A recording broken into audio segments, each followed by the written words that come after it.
Hello, Thanks very much. everyone. What an amazing crowd. Thank you for being here.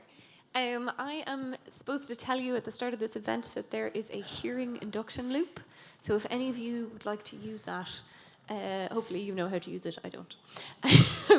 Welcome to West Cork Literary Festival. I am Sasha de Buyl, a writer and the programmer at International Literature Festival Dublin.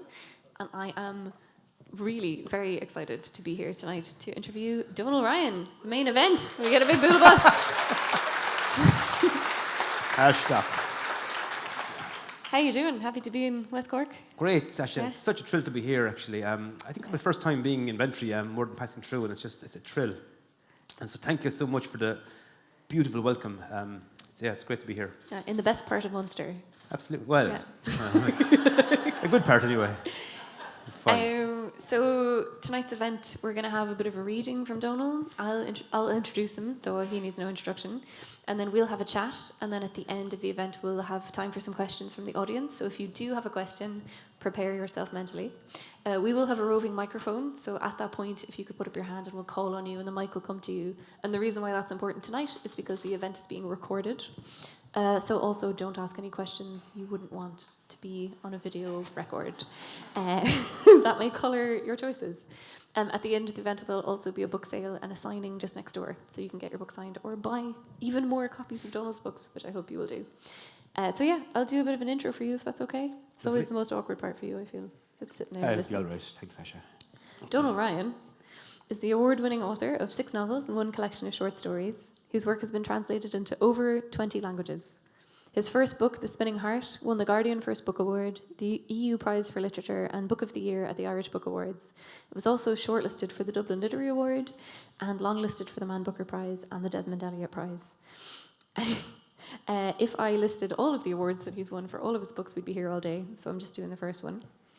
Donal teaches creative writing at the University of Limerick and lives just outside Limerick City. His most recent novel, The Queen of Dirt Island, is a soaring, jubilant story about 4 generations of women, and it's the book that we're going to be talking about tonight. So please join me in one more huge welcome for Donal Ryan.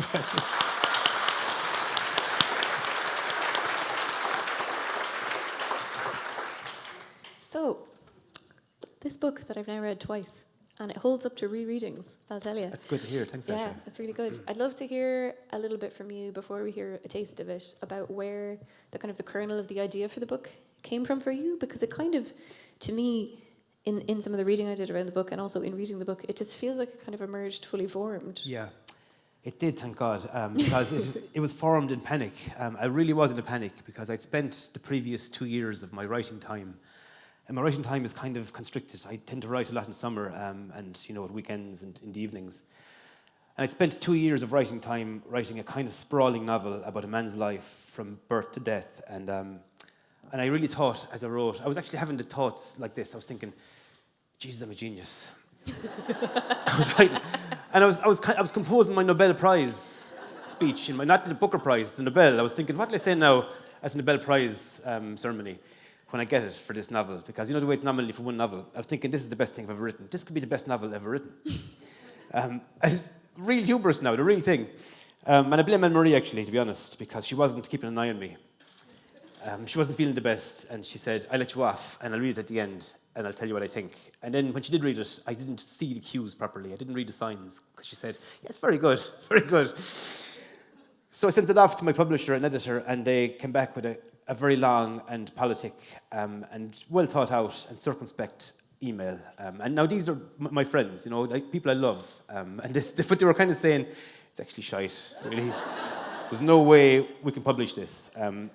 And so I said, oh God, what am I going to do? Because, it's kind of terrifying to be paid in advance for work you haven't done, or for work you've messed up, actually, is even more terrifying. So I thought, okay, I have the summer to fix this. I can either fix this novel that seems to be broken beyond repair, and now in the cold light of day, I can see what they mean. It is actually terrible. Or I could write another novel. But I thought, I've got no idea. And I know this sounds very airy-fairy and, like it couldn't be true, but I heard a whisper in my ear, and it seems to come through the skylight in the attic of our house. And it sounded like my grandmother. And she was saying, why don't you write a book about a house full of women? And you could put me in it, and your mother, and your sister, and put all of us into it, but don't tell the truth. Just use us, really, any way you want. I said, "Jesus, Nana, that's a great idea." And so I literally had to kill my father on the first page. And I know that Dad wouldn't have minded that at all. God rest him. He said, "God, no, if you want to kill me, if that's going to help you, work away, creator, that's the finest." And so I did. So I imagined kind of what my family might have looked like if my dad had been killed the day or the day after my sister was born. Now, I didn't tell my family story in the book, though. The events are all made up, and any resemblance to real events is coincidental. But I did draw very heavily from the spirit of my mum and my grandmother and the women that cosseted me and loved me and reared me and gave me this beautiful childhood and life. And my wife, of course, my daughter. And so I used the spirit of them. And my mother is the main character, basically. The main character for me is Aylward. And Mum read the book as a pile of pages, like she always did. And she wasn't that impressed. She thought it was okay, It wasn't my best novel by any means. Right. But she said, "Yeah, very good. Yeah, it's good. I don't mind it. It's okay." And she said, "But where in the name of God did you get your one Eileen from?" And she could see, she saw none of herself.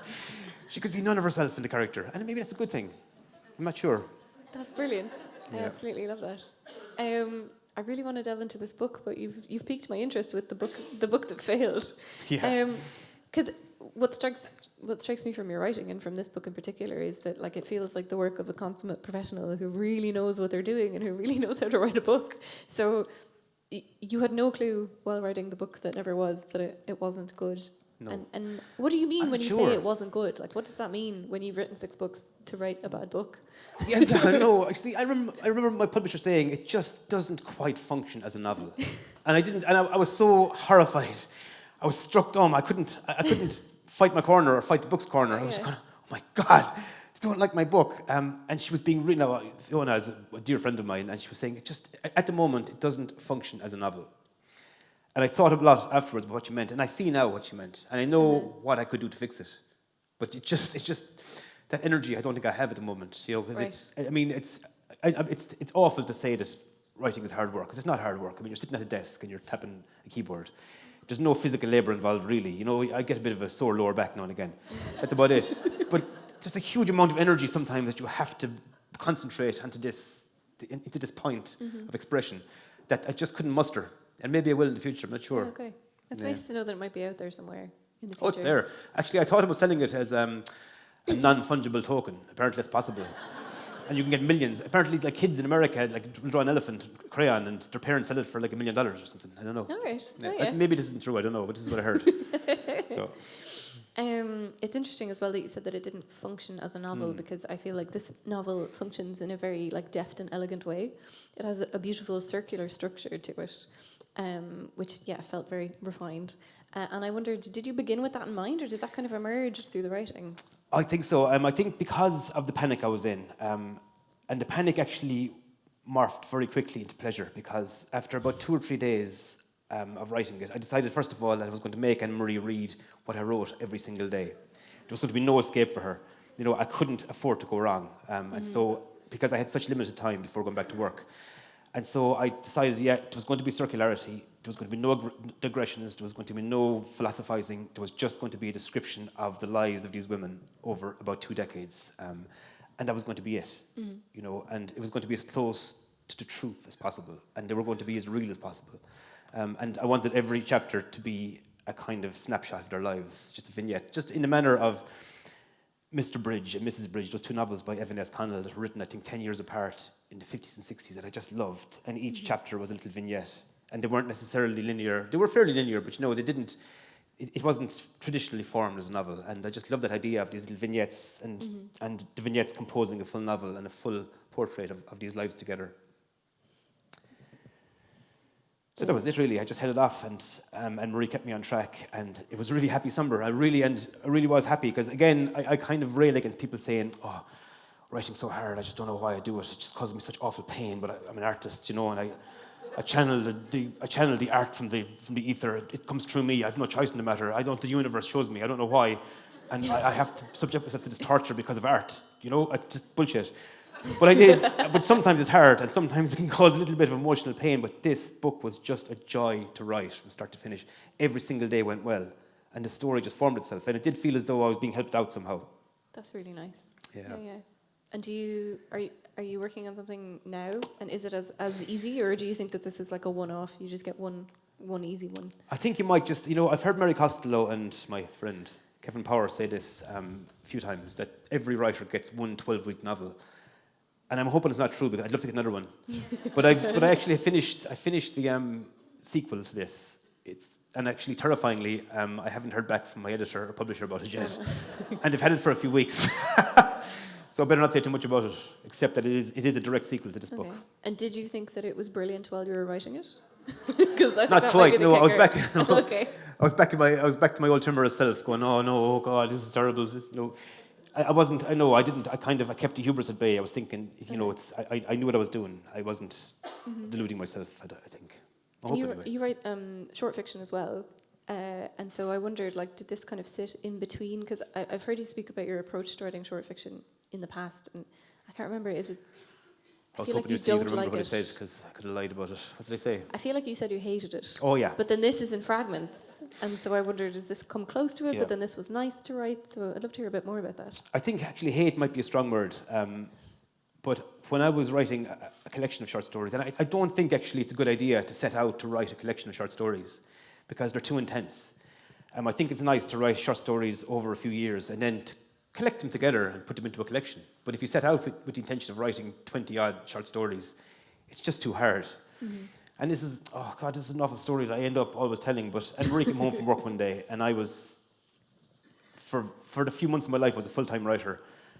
I was writing a short story collection. And again, I'd been paid in advance. And so, it was my first time really in my life experiencing this, being a full-time writer and having been paid money for work I hadn't done. And she came home from work one day, and I was lying on the kitchen floor, and I was curled up in a fetal position. I was rocking myself for comfort. I was crying, and I very rarely cry. And she said, "What's wrong with you? Fucking idiot." And I said, I can't do it. I just can't do this. I can't do short stories. I don't know why I said I would. Will you ring Doubleday and tell them to get money back and forget the whole thing, and I'll go back to work and it'll be fine. They won't mind. They won't give a shit. And she said, no, get up off the floor. Sit up there and finish the collection.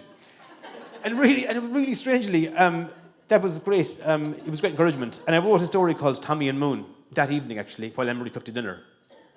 And the story just came out without me thinking about it. And it literally was as though I was one of those artists who was channeling something from the universe.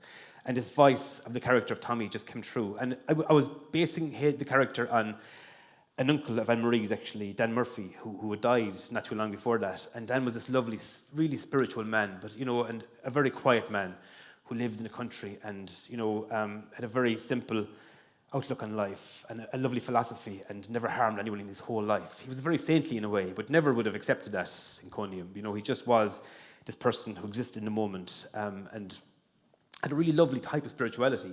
Like he said to me once, "Donny, do you believe in ghosts?" And I said, "I do, Dan." And we had this lovely conversation about ghosts and a ghost Dan saw once. It was almost childlike, but he was very intelligent, And after he died, Anne-Marie's mum and her aunts went to his bedroom and opened a big chest that he had in the room, and it was full of books about science and nature and birds, and there was comics in there as well and novels, and he was really well read. Like he had this huge inner discourse that he never really expressed, very overtly. Just a beautiful man. So I wrote a story based on Dan, and it was so easy, and it came out so well that I thought I can do it, And again, it was like being reminded by the universe that you can do this, And I think we get these gifts now and again, whether or not we deserve them. I mean, I don't deserve any gifts from the universe, but now and again I'm given something, just a little nudge, a little sign, and it's lovely, it's beautiful when it happens. That's fab. I'd love to get into the characters of the novel. So you mentioned, there's 4 generations of women, but there's kind of 3 central characters. The grandmother figure, Eileen Aylward, and her daughter Saoirse. And, you mentioned a bit about how they'd been inspired by the women in your life, but they're just such rich characters, and I'd love to hear a bit more about how you bring characters like that to life, because they just kind of soar off the page. Like I feel like I met Nenagh in the airport yesterday in Cork, or in Edinburgh Airport. There was a Cork woman there, and she was in the Clarins stand, and I was stealing hand cream, and she was spritzing herself liberally with some sort of perfume, and I was like, good on you there. And she was like, "I have that cleanser there, but they took it off me at Cork Airport. But my daughter works at the airport, and she went and got it back for me." I was like, brilliant. "Oh, I love you. You're amazing." So yeah, she just felt like a real person. And I'd love to hear a bit more about how you bring characters like that to life. Well, I think it's a good idea not to be objective about characters that you create. I remember saying this once on a panel with French novelists, and they poo-pooed the notion that you could not be objective about something you're writing. They're saying, "Oh no, you must be completely cold. You must float above your narrative and casting a cold eye downwards upon it." So, all right, no, fair enough. That's grand. But I really feel they're wrong, to be honest. And you have to really, I think you have to immerse yourself in your notion of who and what the character is. And you have to almost smell them. You have to hear their voice. You have to hear the pitch of their voice. You have to let your body, even, all your receptors be open to them. I think it's really impossible, it's impossible to not be the character if you want the character to feel real to the reader. And it's so important for me that the characters that I create feel real to the readers. So it's great to hear that. Thanks, Sasha. It really is important. So I think, and you have to allow yourself to be upset by them and allow what happens to them to upset you as well, I think. I think you have to live it. And do you have moments where those characters surprise you? Or do you feel like you have a sense of what they're going to do? No, it happens all the time. Yeah. All the time, yeah. There's a point in that book where Saoirse has a huge row with Josh, and I had no idea this row was going to kick off. And all of a sudden it was just there, and I could hear it, and I could hear Saoirse screaming at him. I could hear Josh trying to remonstrate and trying to apologise and try to defend himself, tearfully, And I could hear myself really at that age, having that kind of row and being an idiot, basically. And it was just there. I had no idea, and it was, the chapter was written in about half an hour, and I think was published almost unedited. And these things happen. Things can just spark off, and all of a sudden you realise that's what has to happen. Yeah. And it feels as though the character is leading you sometimes. I know it's not true, but it does feel that way. You know yourself. Yeah, and I guess that comes from knowing them so well. Yeah, that you just I think so. Yeah, for sure. Can sense where they're going to go. It's interesting that you mentioned Josh there, because when I was reading some reviews around the book, just to refresh my memory, someone said something about the men in the novel. The book is full of these incredibly strong women, and then the men were described as often useless, sometimes cruel. And I just wanted to know how you felt about that. I think it's terrible, actually. I didn't intend this at all, and actually I have seen reviews where they've said this is an anti-male book, it's really not. I think the characters, there's two brothers called Paddy and Chris, and Paddy, idiotically joins the IRA, and, that's never a good idea, and Chris, is a bit open to being hurt, and he's a little bit regressive. He doesn't really take life by the horns. He kind of follows Paddy around, and after what happens to Paddy, he's heartbroken. He's very passive. And there's a character Richard who's almost fully evil. But I think I tried to make the characters nuanced. But because I wanted this little strong, tight cabal of women, this little gang of women to be so tight, they do come across as the heroes. And they were. For me, of course, in my heart and soul, they were the heroes of the book. And Paddy and Chris and any character outside of the house were kind of ancillary, to be honest. So I can see how it does look as though they were fictively ill-served by me, but I didn't intend them to come across as feckless or as idiotic or bad. No, I think, to me, there's a lot of empathy in the book for actually every character, and it's something I wanted to touch on in the questions, was that, for all that, say, Richard is fully evil, one could think, there are moments of empathy for him too. Like every single person, whether they do kind of right or wrong within the book, gets a bit of like kind of a fair balance, and everyone looks at them as like a full whole human being. No one's ever reduced to that action. And that felt like kind of an important thread for the book. Yeah, that is important for me anyway. And I think actually Richard was a bit of a resurrection of the character of John from my novel, From Low and Quiet Sea, because he's under that intense pressure from his family. He feels he has to be, because he's from big land, we'd say in our tip, he's a big shot, basically. And he feels this terrible pressure from his family, to make something of himself and to make a profit from the land, to expand things and and to be seen as being a good man. But his idea of a good man is completely twisted. And because Eileen has her hands on this small parcel of land that's ruining his plans, it's an ancient story, and it's played out in Ireland over and over again. It's amazing how common these things are. It's like the idea of someone drinking out the farm, because I remember doing a reading or an event like this in Wexford once, and at the end, at the Q&A part, a guy stood up, and actually, I think when I was writing the character Richard, I had this guy's face and aspect in my imagination, and he was there going, I've never heard such rubbish done in my life as this idea of drinking out of farm. Where did you get that from? Drinking out of. What's it even mean? I said, it's when you inherit land and you drink the land. What do you mean, drink the land? He was really upset about the whole thing, because he wouldn't have done it, obviously. I said, well, you sell land parcel by parcel, acre by acre, and you use the money that you get to drink. And he wasn't a bit impressed, And he was really, he was kind of finger wagging, going, you shouldn't write about these things that don't exist, It's great to get those chances, though. These people arrive into your life fully formed, and lend themselves to your fiction. You're like, ideal, a character. There you are. Yeah. I was looking for you. Yeah, thank you. I've just realised we've been chatting away and you haven't done any reading yet. Kind of got out of it by being really chatty. Yeah. So do you want to give us a bit of a taste Yes. of the book? I'm going to read from my upside down Kenny's special edition of the Queen. Now, this is, and I was presented with this. Upside down. Yeah. On purpose? One of the greatest bookshops in the world, Kenny's of Galway, did their own limited edition of this book, and it was one of the best moments of my writing life when I was told this news. Because a year beforehand, I'd called in to visit Desi, Kenny, and he said, "Oh, Donal, we're doing a Kenny's special edition of Nenagh as A Ghost in the Throat." And I went, "All right, I'm delighted for you." And Darren, it's great news. Yeah, I was really childish. I was really crying. I never did a special edition of any of my books.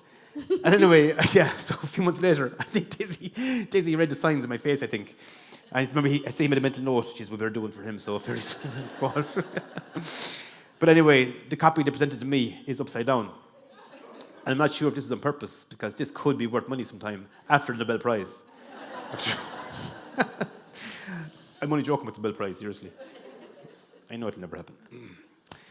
So I'm going to read a chapter called Proposal, and at this point in the novel, the person I regard as the main character, Aylward, has been widowed for a number of years, and she's being proposed to by her late husband's brother, Chris. Chris proposed to Mother on an evening in early summer with his working clothes on him, as though he'd been seized suddenly by some amorous impulse, some wild desire that had been lying dormant. He came rushing down from the fields to the village, half-cocked, as Nenagh said later, though she didn't wholly disapprove of his hastily conceived and poorly executed plan. He stood a long while at the side door, mumbling. Saoirse had never seen a redder face. Mother had stepped back to let him in. She had a cigarette just lit, and she was pulling on it deeply. "Come in, Chris," she said through a cloud of blue smoke. "Here, I won't, Eileen. My boots are covered in muck. I won't drag it in along your clean floor." "Clean my arse," said Mother, and Chris laughed, a high chuckle, the way he always did. Chris enjoyed Mother, and she liked him right back. From somewhere, from the ether or the blue heavens or the fumes of new growth or agricultural diesel, he drew courage, and he made his proposal. "Eileen, I was wondering," Saoirse heard him say. "Wondering what, Chris?" "I was wondering if it wouldn't be the best thing for all concerned if you and me, if I and you, if you and I, if me and you," and then he said it straight, nearly in a shout, "Will you marry me?" Saoirse saw Mother bend forward as though someone had struck her in the stomach, and she grabbed in her two fists the lapels of Chris's overalls and pulled him into the kitchen, slamming the door closed in the same movement. Chris's eyes were opened wide in shock. Whatever he'd been expecting, it wasn't to be manhandled off his feet. He straightened himself and put a hand over his face and drew it downwards as if to reset himself, to regain something of his passive countenance. "What kind of rubbish are you talking, Chris?" But Chris didn't know, it seemed, what kind of rubbish he'd been talking. Anyway, on he ploughed. "We wouldn't have to, yourself, be married in the fullness of the word. We'd just, yourself, take the bad look off of things. You'd have, a bit of company. Yourself and the baby." "Baby?" Saoirse was 11 years old, and she opened her mouth to protest this slight, but some vague wisdom rose from within her and silenced her. Paddy and Chris, her uncles, called her the baby, and maybe they always would. "I love you dearly, Chris," said Mother, "and I'd be a lucky, lucky woman if I were free to marry you." but I'm still in my heart and soul married to your brother. And I will be, I'd say, for all of eternity. Chris said it was okay. He was sorry. And Mother said she was sorry too, and she kissed his cheek. And Chris dragged himself back up the hillside, and he didn't come down again for a long, long time. Poor old Chris. Thanks very much.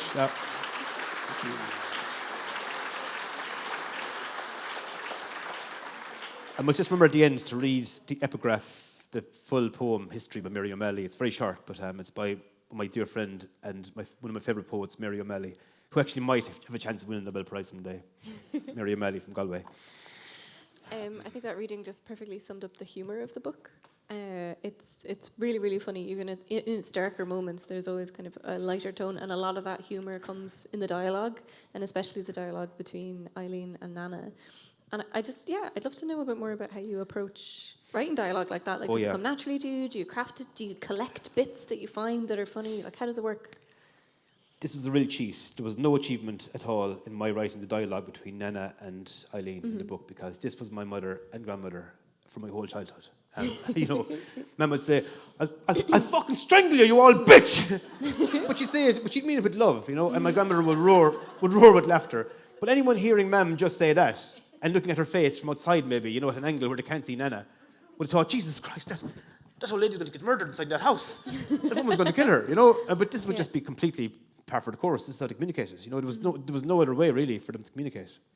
It was glorious. It really was. So they could discuss the best way to make an apple tart.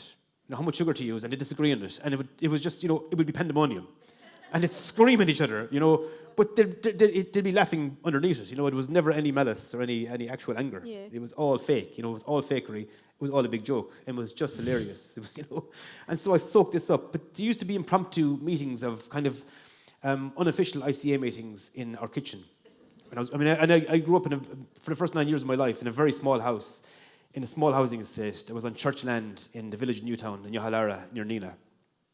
And it seemed to me as though all of the women of the neighbourhood would come into our kitchen and smoke cigarettes and talk about whoever wasn't there. And it was really funny. And I'd be under the table, and I used to just soak this up, and I absolutely loved it. And I loved these women, and I just loved their humour and the way. And then when it would arrive, it was being talked about to the door. I go, oh, how are you, Mary? It was just fabulous. It really was. That's brilliant. And, I think it just soaked in. And there are loads of parts of that book that are just verbatim. There's a moment where Saoirse breaks the news to her mum she's pregnant. Mm-hmm.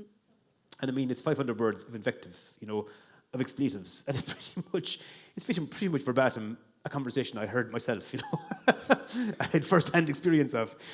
And I just try to remember as closely as possible what was said in those moments, and how long. And I remember the anger lasting for about 3 hours, because what can you do except love the child, and love the child who's having the child, and that's all you can do. And, but those things just stayed in my subconscious, and that kind of spirit. And it's not unique to rural Tipperary, it's everywhere in the world.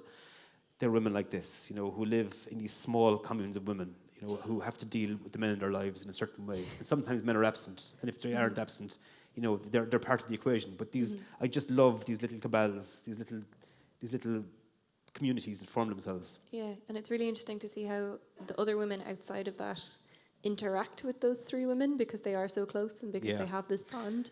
So to see like how the different female friendships outside of that constellation kind of stick in. And I'm thinking particularly of Doreen. Oh, sure. Doreen's treated awfully in the book. Yeah. Absolutely, yeah. And Doreen has terrible issues that Mary and Eileen and Saoirse can't see, or don't want to see, and they kind of feel sorry for her.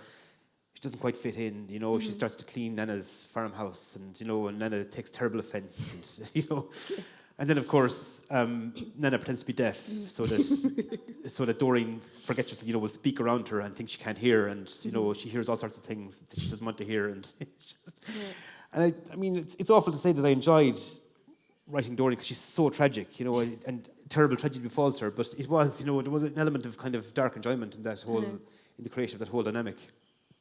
Absolutely, it's hard to avoid that sometimes. Yeah, no, it really reminded me of, so I have 3 sisters and a mum and an aunt and a granny, and so there's a lot of conversations between women and a lot of just like talking about people who aren't there. We all do it. And you just get sucked into it, and you become your own little tight-knit community. I remember when people used to bring boyfriends home, and it was like, oh yeah, like this person's going to get cross-examined, and if they pass the test, they pass the test, and if they don't, they will never live it down. Like they just won't get away with it. I'd like to touch a bit on some of the darker moments of the book, if that's okay. Sure. Like, it feels to me like, I don't know, in all the reviews and all the descriptions, and I do think this is accurate, that it's described as quite a joyful book, and it is a joyful book. It focuses on the kind of the tiny everyday moments of joy that we get, but they're spliced with these moments of quite extreme sadness, and there's a lot of individual sadness that happens to people characters in the novel, but then there's also kind of the sadness is inflicted by different societal aspects of Irish society over the last kind of 20, 30 years. Pardon me. And yeah, I just wanted to know how you went about kind of finding the balance between those things, because there's some pretty dark stuff in there. You know, there's suicide, there's sexual assault, but it never weighs the book down, but it feels like it's handled properly, and that's a difficult balance. It is, yeah. And I was thinking to myself, you know, if I'm to describe 3 generations and how they lived together over, 20 odd years, tragedy has to befall them. You know, they can't get away with it. None of us do. You know what I mean? If I just think of the last 5 years of my own family's existence, and the things that have been visited on us that we've had to live through, I mean, there's no way of avoiding it. And so these tragedies had to be written in. And I wasn't saying to myself, okay, well, I've got this much joy, so I have to have this much terror and horror as well. But certain things happened that seemed almost inevitable. I mean, Doreen's descent is kind of inexorable. She's suffering terribly, and no one really helps her. Chris maybe tries, but doesn't really know how. And Eileen and Saoirse and Mary are quite cruel about it. They're a little bit cold about it. They kind of deflect, kind of say, oh, sure, look, she's grand, she's got Chris, she's fine. But she is neglected, absolutely, and she's left to her own pain, and no one really steps in. And this is, it's an old story. This kind of tragedy happens all the time. It's something I'm aware of, that I've experienced of, that I know well. I mean, I wouldn't go in there blind. I wouldn't try to guess too much that kind of experience. So it's important to me that these things are written about properly, but still that the kind of coldness that can surround them as well is evident. Because I didn't want this to be just funny and happy and triumphant and nothing else. I wanted to be textured and nuanced, and I wanted it to feel like life. And I know, like, there's a really strong and important place in the world for books that deflect life, that take you out of the vagaries and vicissitudes of existence, and allow you to kind of float on this lovely, imagined, fictive cloud. But I've never been that kind of writer. I've always tried my best to evince the reality and to evoke something of what it is to be alive and to suffer and to experience joy and heartbreak on the page, and to kind of to close the gap as much as possible between the reader and the written word, so that what the reading does feel like it's happening. And actually, I always think of a moment when I was watching Shane Meadows' TV show, This Is England. I think it was the second series. And the gang is split, and it's about a fight is kind of about to start in a train station.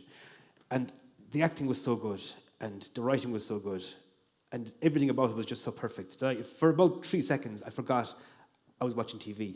I think maybe it's because we got a new, big, huge flat screen TV as well with surround sound. I was really in the moment. I remember sitting there going, and it was in the train station, the scene, and the two gangs were coming together like this. And I remember thinking to myself, Jesus, should I go left or right? And then, it was just for a second, but that's how immersed I was, and that's how immersed I was in the so-called fictive dream. And that the fictive dream is so important, If you write well enough, for a moment, maybe your reader will actually be in completely in the story. They'll forget the reading. And that's something I aim for. I think that's a pretty great thing to aim for. Great. I think we might open up to the floor for questions, because or else I'll just keep chatting all night. So as mentioned, we do have a roving microphone, and if you'd like to put your hand up if you have a question, and I'll call on you, and someone's got to go first. So I think one of you should take a plunge. Just by way of enticement now, and Marie goes out to me all the time. And Marie is here, by the way. And so are my beautiful children, Thomas and Lucy. Lads.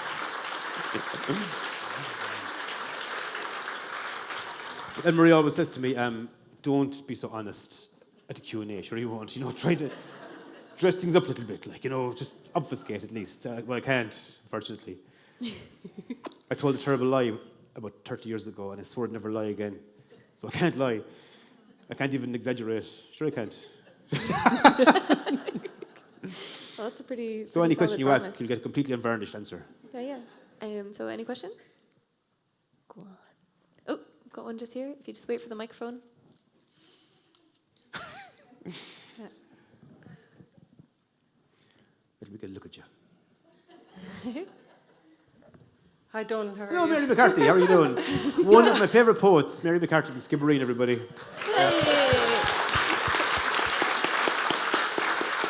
If you get a chance, try to get your hands on one of Mary McCarthy's mounted poems. They're absolutely beautiful. They're an antiquity in Skibbereen. I just want to welcome you to this part of the country. Thanks very much, Mary.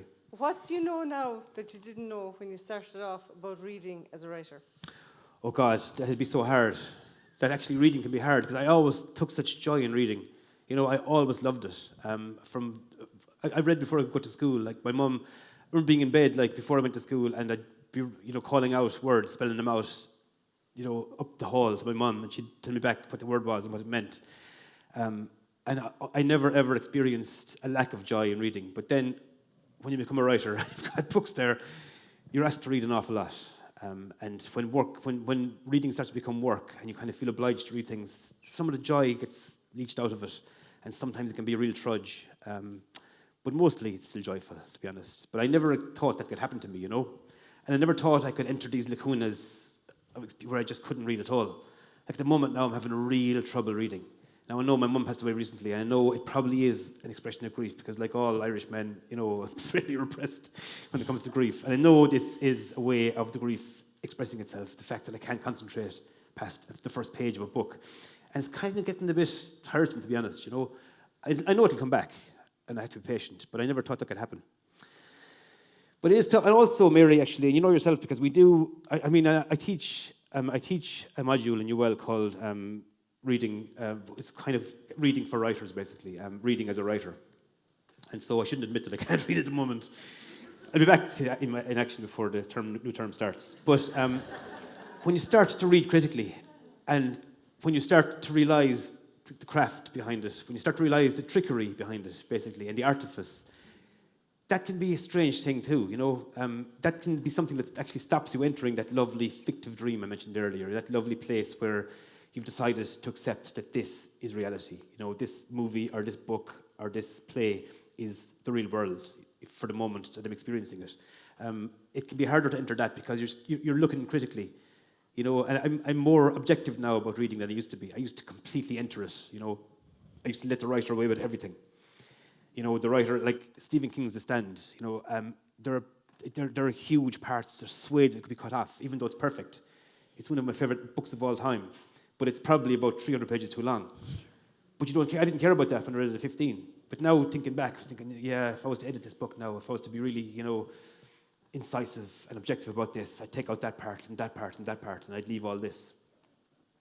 That, that ability to just let the writer away with that is kind of gone, unfortunately. Yeah. Fair enough. But still, it's still one of my favourite things to do, though. Thank God. Thank you very much for that. Anybody else? You're all very quiet Seriously? this evening. Oh, go on at the back. I'm in shock. I feel like Irish audiences are normally climbing over themselves to ask questions. Hi, Donal. Hello. My name is Elmarie. I was just in love with this book, and I was quite intrigued when you said earlier on that you felt Eileen was your central character around which a lot of things happened in this book. And yet for me, so much of the story is obviously told through Saoirse's voice and Saoirse's experience, and it's Saoirse's perspective on her mum. Yeah. And I wonder how you felt about, I suppose, shining the light on the central character through the voice of the daughter. Thanks, Anne-Marie, and thanks for your question. And I think the reason that I call Eileen the main character is because she is the titular queen. And that was her nickname as a child. And that was the place where she and Richard played, the so-called Dirt Island. And also because the book was written kind of as a tribute to my mum. I mean, she was alive when I wrote it, and And she did love it, in fairness. Now, I know I said earlier on she was a bit iffy about it, but and she appreciated the fact that I wrote a book for her. But because I drew so closely from Mam's heart and spirit and her strength for Eileen, she became for me the main character. And for me, Saoirse was myself looking at my mum. Do you know what I mean? And how she might have acted in these situations that she was never really in.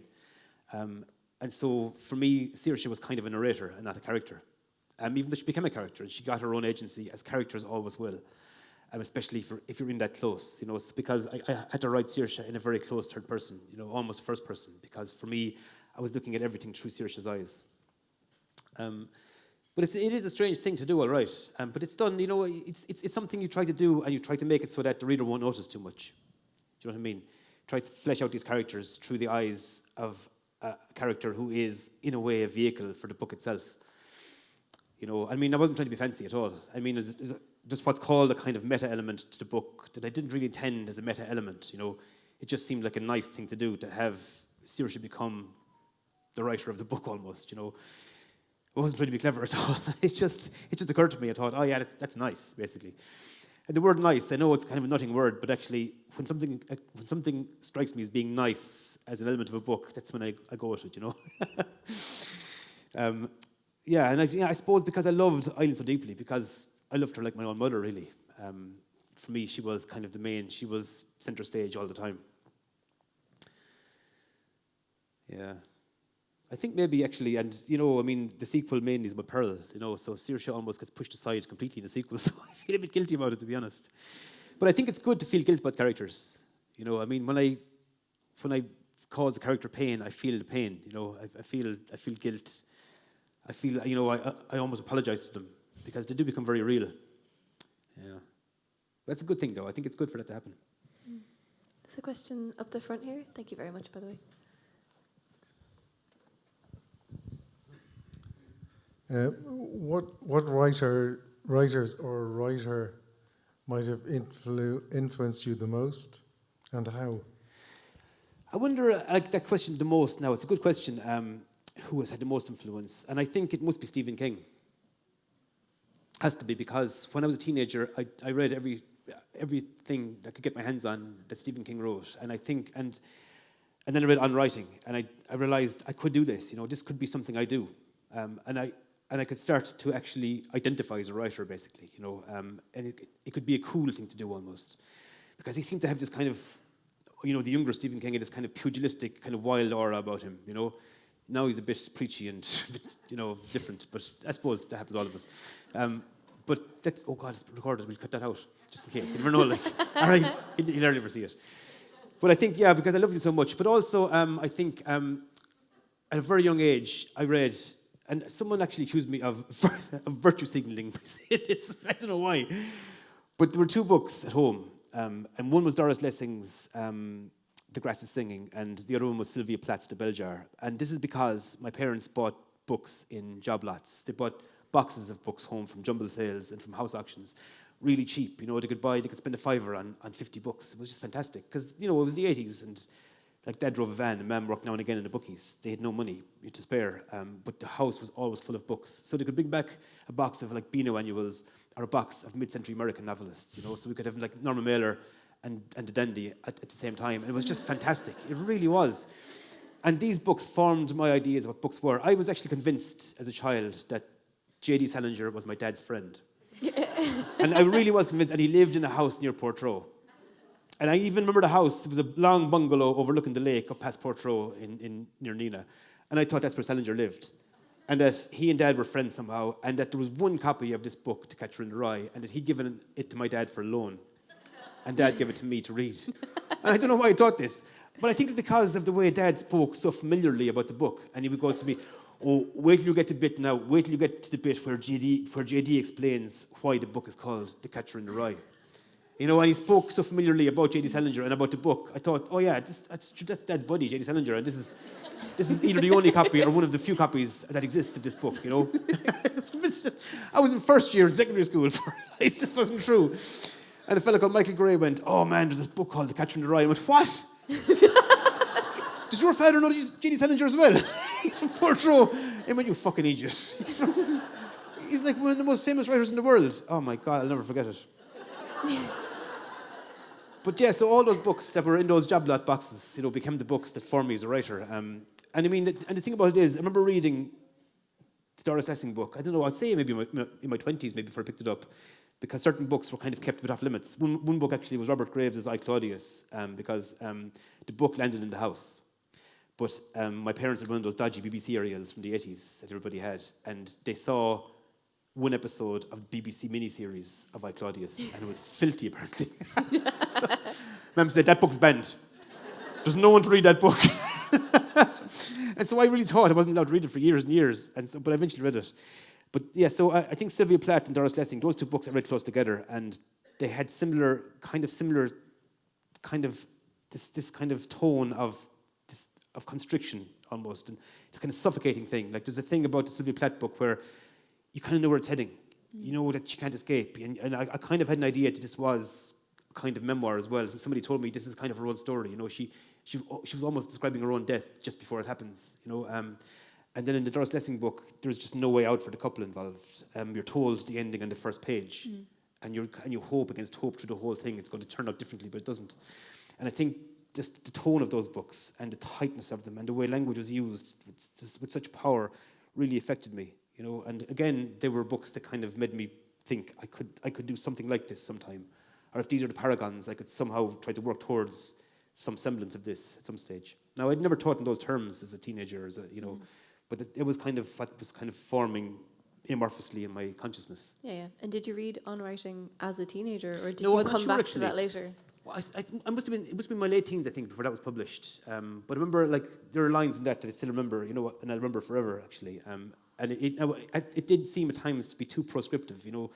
There were times when he was saying it's not for everybody. There are some people who just can't do it. I'm not sure I believe that. Sometimes maybe I believe it all right, but I'm not sure.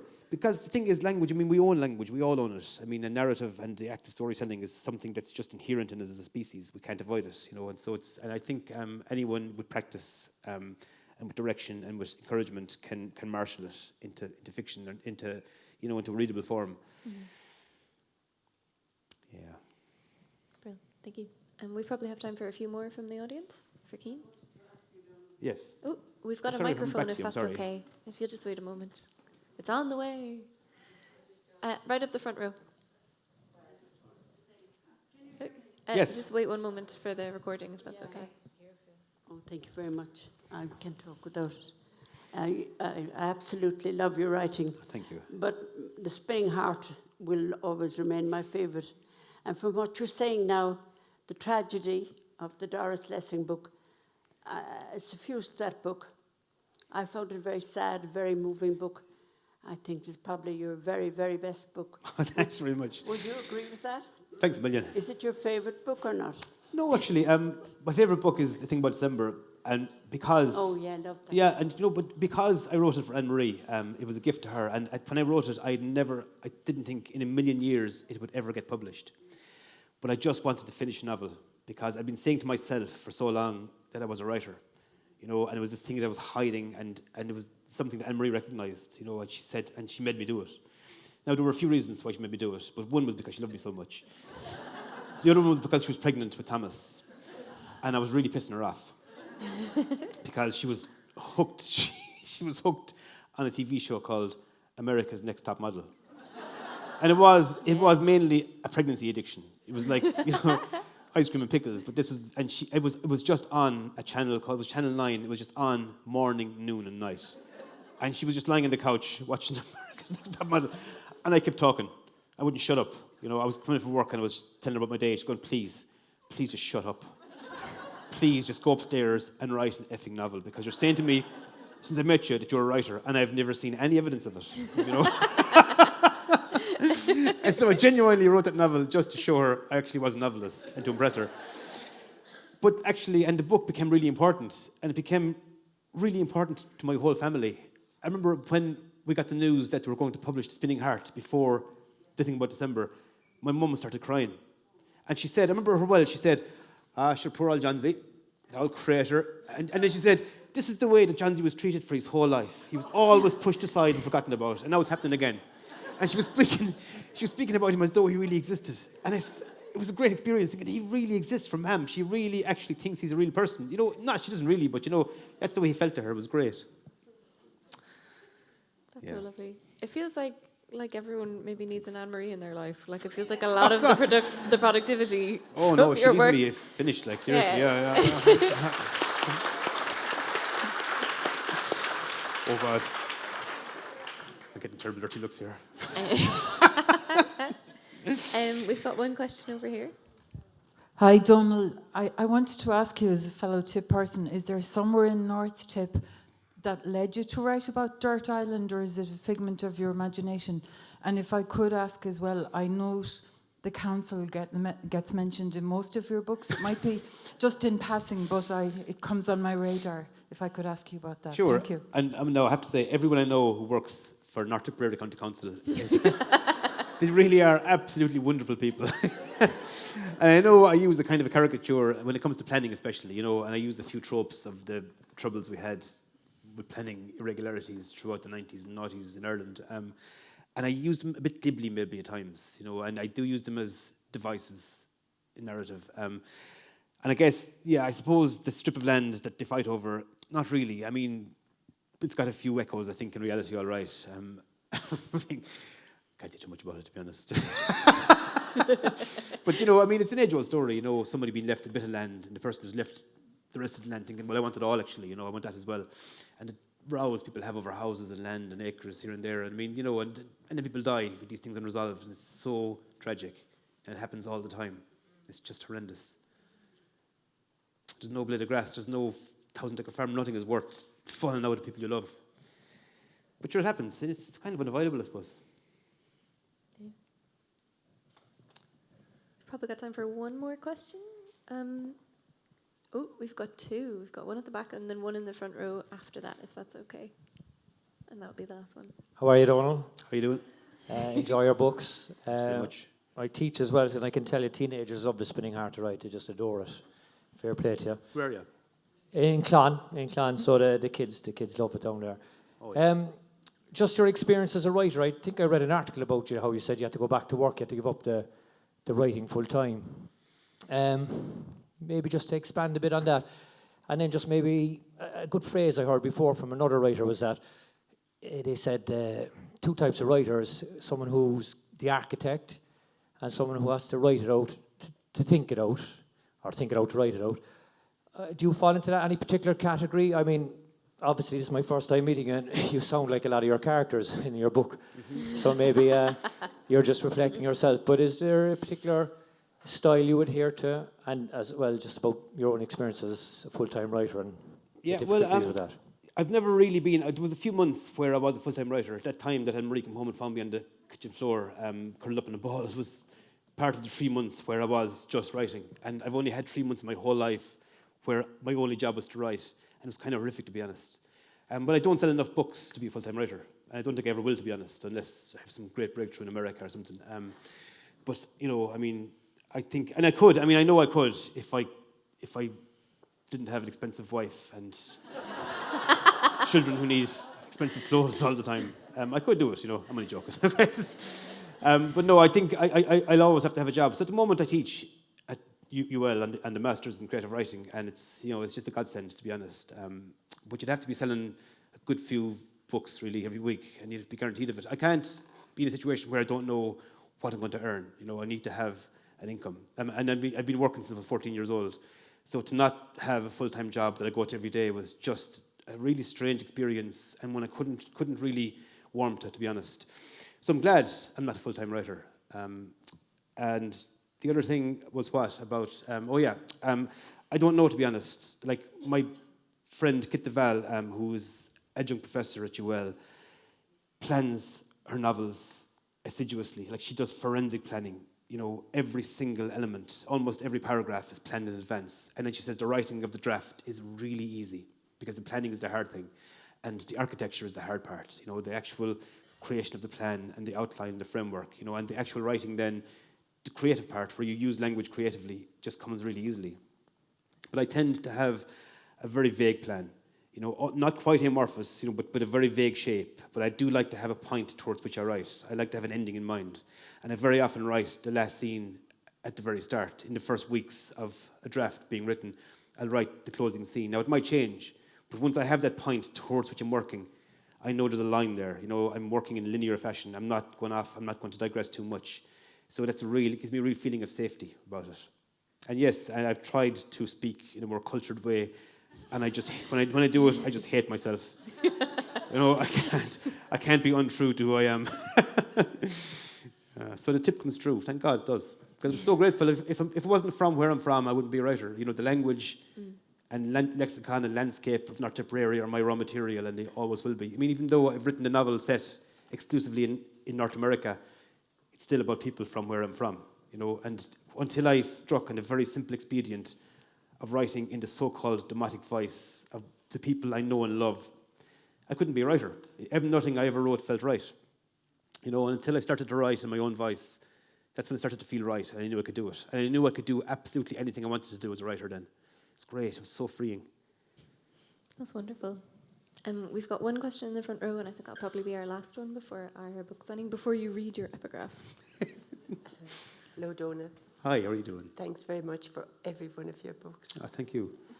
We were just wondering which book or what you think about being some of your books being adapted for film or television series. Oh, I'd love it, to be honest. And I'd love it, I have to be crass about it, I'd love it mainly for the money. I don't really care if TV series is good or bad or the film's good or bad. Nothing to do with me. I don't make films. I don't make TV series. I just want the money. I want millions. I don't want hundreds of thousands. I want millions. But now, having said that, the thing about December was made into an Irish language film. There were no millions involved. And I just absolutely loved it. I absolutely thought it was just so beautiful. It was one scene I wasn't crazy about, but other than that, I just thought it was just a beautiful thing. And you know, I think 4 of my books have been adapted for stage, and to go to a theatre and to see people on stage, like, inhabiting their art in the moment of the art's expression is just incredible. I mean, I just think theatre actors are the most incredible artists of all, because of what they have to do. But it's magical. I remember going with Dad years ago to see The Spinning Heart in Smock Alley Theatre, and he was definitely immersed in a fictive dream, because one character had a cigarette unlit in her hand for her whole monologue. And she kept almost lighting it. And as she finished her monologue and walked off, Dad went, "Do you want a light for the whole fag?" And he shouted it out, like, "Dad, for fuck's sake." It was a lovely experience. Yeah. That's wonderful. So, yeah, hopefully there will be, you know, a huge Hollywood blockbuster made. To be honest, I can't see it, but if it does happen, oh, it'd be great. So, will I read the epigraph? Yeah, go on. No. So I want to read this, and I want to dedicate the reading to my daughter, Lucy Ryan.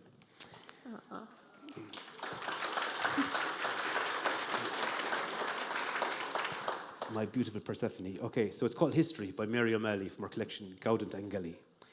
This story is about a mother and a daughter, a god taking what he wanted, Demeter's girl. All we know of them is hearsay.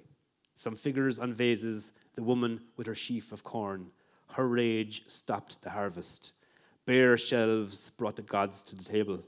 This story is about a bargain and a trick, a young girl eating a pomegranate, a seed in her teeth.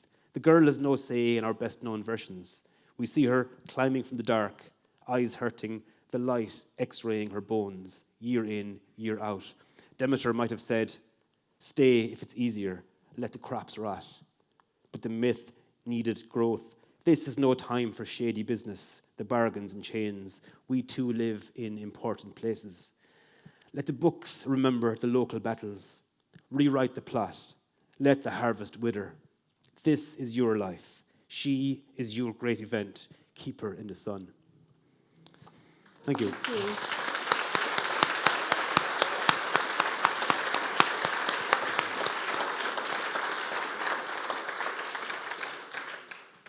Thank you for an absolutely gorgeous conversation. This has been Thank you so much, fun. Sasha, and thank you guys. I really enjoyed it. Yeah, it's been wonderful. As mentioned before, Donal's going to be signing books just next door, so if you just give us a second to get off stage. You don't have to buy it.